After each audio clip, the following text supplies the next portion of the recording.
औज़ुबिल्लाहि मिनश्शैतानिर्रजीम बिस्मिल्लाहिर्रहमानिर्रहीम। अस्सलामु अलैकुम नाज़रीन, मैं हूँ सुहेब रज़ा कादरी। आप देख रहे हैं हमारा यूट्यूब चैनल मिनहाजुस्सालिकीन। नाज़रीन, जैसा कि आपको मालूम है कि हम अल्लाह तबारक व तआला के मुबारक नामों के फ़वाइद व तासीरात पर बात कर रहे हैं। आज का हमारा मौजू अल्लाह तबारक व तआला का मुबारक नाम या जब्बार है।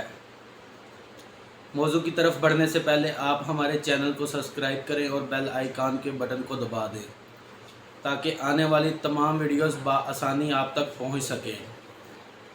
बढ़ते हैं आज के मौजू की तरफ। इस वजीफ़े को करने से जो शख्स इस वजीफ़े को करे, अल्लाह ताला इसे अपने हिफ्ज़ व ईमान में ले लेता है। दूसरा, वो बदगोई और शैतान के शर से महफूज हो जाता है। तीसरा फ़ायदा इस वजीफ़े का ये है कि जो शख्स इसे मसाबात अशरा में 21 मरतबा करे, वो अल्लाह ताला की हिफ्ज़ व अमान और हफाजत में आ जाता है। और अगर इस वजीफ़े को या ज़ुल जलाल वल इकराम के साथ मिलाकर किया जाए तो इसके मज़ीद फ़ायदे बरक़ात हासिल होती हैं। इसका आम अमूल ये है कि अव्वल आखिर 11-11 मरतबा दुरूद पाक पढ़ के इसकी तस्बीह रोज़ाना 100 मरतबा की जाए और ये अमल 11 दिन या 40 दिन तक जारी रखा जा सकता है। उम्मीद है आज की वीडियो आपको पसंद आई होगी।